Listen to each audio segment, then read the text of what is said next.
Blessed and happy Sunday to all of you, my dear friends, my dear brothers and sisters, my dear good people of God, faithful followers of the Daily Gospel Reflection with Father Jack, my dear kababayans. Today is May 25, 2025, and today is the 6th Sunday in Ordinary Time, Year C. Today's Gospel is from the beautiful and the wonderful account of the Gospel of John, chapter 14, verses 23 to 29. Our Gospel for today speaks about the farewell discourse of Jesus. He is saying bye-bye and he's preparing his disciples for his absence. He is going away, but he is not leaving them. He is not leaving us alone. Jesus knew that isolation is a great problem and a big challenge because loneliness breaks the spirit. That's why he said, I am going, but I am coming to you. End of the quote. There's a story, a boy find $100 in the trail, $100. And then he went home to share that story to his dad. And he told his dad, Dad, you know what?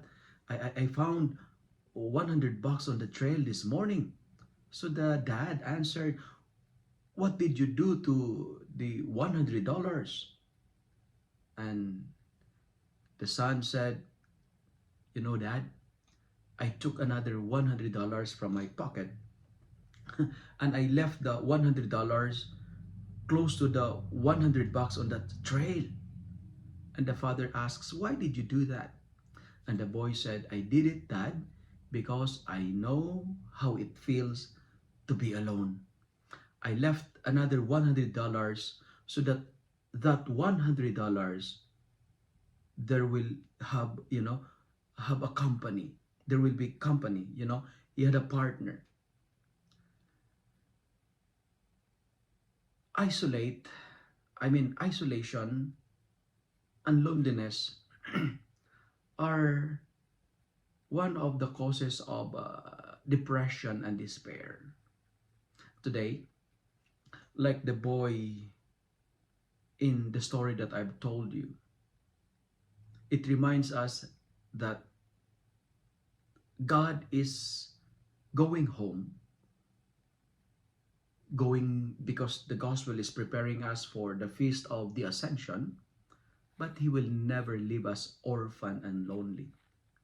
We have a God who promised us of an advocate, the Paraclete, and the Spirit. That's why he said, I am going, but I am coming to you. This is sound paradoxical, but the main message of the gospel is this. Number one, we are not alone, because the Holy Spirit, the Paraclete, will teach and reminds us of everything. That's why I love the song, You'll Never Walk Alone. And remember that, my dear friends, you are not alone. And the role of the Spirit is to give us consolation, to give us hope that we are not alone on our journey. Second, since we are not alone, do not be afraid. Do not be troubled. In short, don't worry too much. Do not let your hearts be troubled. Don't worry too much. Why? Because, I don't know if you heard it from me, and I have to say it again, don't worry too much, because 99% of the things we worried about does not happen. Because worry is just a misuse of imagination. Do not be a warrior, but be a warrior, because worry ends when faith in God begins. Whatever worries we have now, give it to God. Give to God your financial worries. Give to the Lord your health issues. Offer to the Lord worries in your relationships, worries about your jobs, worried about relationships and other difficulties in life. Because the Lord is telling us today, do not be troubled. Don't worry. Replace your worry with faith, because faith can move mountains. That's why I love the the acronym of the word faith, and I got it from Google, and it says, faith forward all issues to heaven. My dear friends, my dear brothers and sisters, do not be a warrior, but be a warrior. And finally, why do we need not to worry amidst of so many worldly concerns? Why? Because God is offering us His peace. And peace is the result when we know that God is in control. You are worried so much because worry is a sign of a lack of trust in God. As what I've told you, peace is the result when we know that God is in control. And Jesus is telling me and you today, I am giving you my peace. My dear friends, our life is, our body is God's dwelling place. Our body is God's temple. This is the indwelling place of the Holy Spirit. And we can have peace if we allow ourselves to be the home of God. God's peace is a gift. It's an offering. It's not the same peace that the world is giving or offering, because world's peace is attained through imposition of threats and bribery.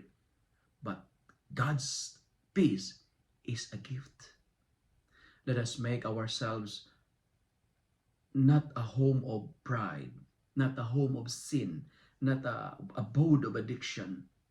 Because if we keep ourselves from these things I mentioned, like pride, sin, addiction, and so on and so forth, and some other inordinate attachment, we will do well. Today, 6th Sunday of Easter, we are reminded, number one, that we are not alone. We have the Paraclete, the Advocate, to remind us of what God has promised, and the Paraclete will teach us everything. And second, don't worry, because worry is just a misuse of imagination. Instead of worrying, have faith, trust the Lord. And finally, be at peace. Be at peace. Have the courage to say goodbye, like what Jesus did. Trust the Lord and learn to let go. And in order to have peace, let us keep the Lord's commandments. Let us continue to do good, because goodness is the door of peace. If you love and like this reflection, kindly share it with your friends, share it with your family. Make the word of God viral so that many will be blessed. Amen.